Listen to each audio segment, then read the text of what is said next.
Trial court high court के हतमी फैसले तक तोशाखाना केस का फैसला नहीं कर सकती। सुप्रीम कोर्ट ने तोशाखाना केस की अपीलें निपटा दी। तोशाखाना केस पर समाअत के लिए सुप्रीम कोर्ट का नया बेंच तश्कील दिया गया। जस्टिस मज़ाहिर अली अकबर की जगह जस्टिस हसन अजहर रिजवी को बेंच में शामिल किया गया। जस्टिस याहिया खान आफरीदी की सरबराही में 3 रुकनी बेंच ने केस की समाअत की। तोशाखाना केस में चेयरमैन पीटीआई की 8 दरखास्तों पर फैसला आज सुनाया जाएगा। District and session court Islamabad में केस की समाअत में इलेक्शन कमीशन के वकील के हतमी दलाइल मुकम्मल हो गए। जज हुमायूं दिलावर ने रिमार्क्स दिए कि आज हतमी दलाइल का आखिरी दिन है, तमाम दलाइल लॉक हो जाएंगे। दरखास्त अगर मंजूर हो गई तो बात ही खत्म हो जाएगी। ख्वाजा हारिस आ जाएंगे तो फिर पंचिंग करेंगे। इमरान खान ने तोशाखाना केस में एक बार फिर फेयर ट्रायल का हक ना मिलने का शिकवा कर दिया। चेयरमैन पीटीआई ने अपने सोशल मीडिया खिताब में कहा कि मेरे खिलाफ तोशाखाना केस में बहुत तेज़ी से कार्रवाई की जा रही है और मुझे फेयर ट्रायल का हक नहीं दिया जा रहा। इमरान खान का कहना था कि अदालती छुट्टियों में भी मेरे खिलाफ तोशाखाना मुकदमे की कार्रवाई को जल्द अज जल्द निपटाने की कोशिश की जा रही है।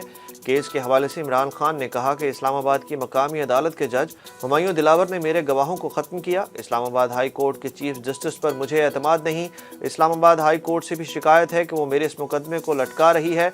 उन्होंने कहा कि ये दौर जनरल मुशर्रफ के मार्शल लॉ से भी बुरा है। हुकूमत इलेक्शन नहीं कराना चाहती। असेंबली 9 अगस्त को तहलील होगी, वज़ीर आज़म ने ऐलान कर दिया। वज़ीर आज़म शहबाज शरीफ की जानिब से इत्तहादियों के एजाज़ में इशाइया दिया गया। इशाइये में वज़ीर आज़म ने गुफ्तगू करते हुए इत्तहादियों से कहा कि कौमी असम्बली तोड़ने की समरी 9 अगस्त को सदर को भेज देंगे। हमें तो सर मुड़ाते ही ओले पड़ने शुरू हो गए। ऐसी मुश्किल सूरत हाल का सामना रहा जो नाकाबिले बयान है। गालम गलोच से जो जहर घोला गया उसके असरात अरसे तक रहेंगे। वज़ीर आज़म ने मज़ीद कहा कि IMF के चैलेंज ने मेरी नींदें हराम की थीं। डिफ़ॉल्ट का ख़तरा ख़त्म, अब इनकलाबी सर्जिकल ऑपरेशन करना होगा। 2 से 3 रोज़ में निगरान वज़ीर आज़म के नाम पर मशावरत मुकम्मल कर लेंगे। सब के लिए काबिल कबूल निगरान सेटअप का टास्क। वज़ीर आज़म ने PDM और इत्तेहादी जमातों का इजलास आज तलब करने का फैसला कर लिया। हुकूमती सियासी रहनुमाओं का इजलास वीडियो लिंक पर होगा। इजलास में सरबराह PDM मौलाना फजलुर रहमान और दीगर रहनुमा शिरकत करेंगे। इजलास में निगरान वज़ीर आज़म के नाम पर मशावरत की जाएगी। निगरान सेटअप पर वज़ीर आज़म PDM और इत्तेहादी जमातों को एतमाद में लेंगे। मरदमशुमारी की मंजूरी के लिए मुश्तरका मफादात कौंसिल का इजलास कल तलब। वज़ीर आज़म ने वज़ारत प्लानिंग एंड डेवलपमेंट की जानिब से भेजी गई समरी मंजूर कर ली। इजलास में डिजिटल मरदमशुमारी के नताइज और रिपोर्ट का जायज़ा लिया जाएगा। ज़राए के मुताबिक अगर मरदमशुमारी के नताइज मंजूर हो गए तो आइंदा आम इंतखाबात में कम अज़ कम 3 से 4 माह की ताख़ीर हो सकती है। वज़ीर आज़म शहबाज शरीफ ने चंद रोज़ कबल कहा था कि आइंदा आम इंतखाबात नई मरदमशुमारी के नताइज की बुनियाद पर होंगे। तहरीक इंसाफ के इंट्रा पार्टी इलेक्शन केस में PTI वकील और पार्टी सरबराह इमरान खान के मौक़िफ़ में तज़ाद सामने आ गया। इलेक्शन कमीशन ने तहरीक इंसाफ के इंट्रा पार्टी इलेक्शन केस की समाअत 8 अगस्त तक मुलतवी कर दी। चीफ इलेक्शन कमिश्नर ने मुतल्लका दस्तावेज़ात वकील को फराहम करने की हिदायत की तो बैरिस्टर गौहर ने समाअत मुलतवी करने की दरख्वास्त कर दी। चीफ इलेक्शन कमिश्नर बोले, मीडिया पर कहा जाता था इलेक्शन कमीशन नोटिस दे, हम जवाब देंगे। हमने तो PTI की दरख्वास्त पर नोटिस किया। 190 मिलियन पाउंड स्कैंडल समेत 5 मुख्तलिफ मुकदमात में इमरान खान को आज तलब कर लिया गया। 190 मिलियन पाउंड स्कैंडल में नैब ने चेयरमैन PTI को आज मेलोडी ऑफिस दोबारा तलब कर लिया। नोटिस में चेयरमैन PTI को केस से मुतालिक तमाम दस्तावेज़ात हमरा लाने की हिदायत की गई है। दूसरी जानिब पुलिस की जानिब से भी चेयरमैन PTI को आज शामिल तफ्तीश होने के लिए बुलाया गया है। नोटिस के मुताबिक इमरान खान बुलाने के बावजूद पेश न हुए।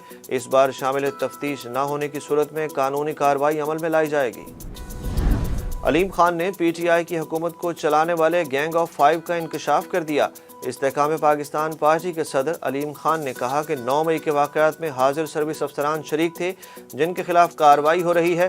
पिछले दौर में फैज़ हमीद समेत 5 अफराद का गैंग बना। DC का रेट 3 करोड़ था। उन्होंने मजीद कहा कि इमरान इक़्तिदार में रहने के लिए ISI के साबिक चीफ फैज़ हमीद को आर्मी चीफ बनाना चाहते थे।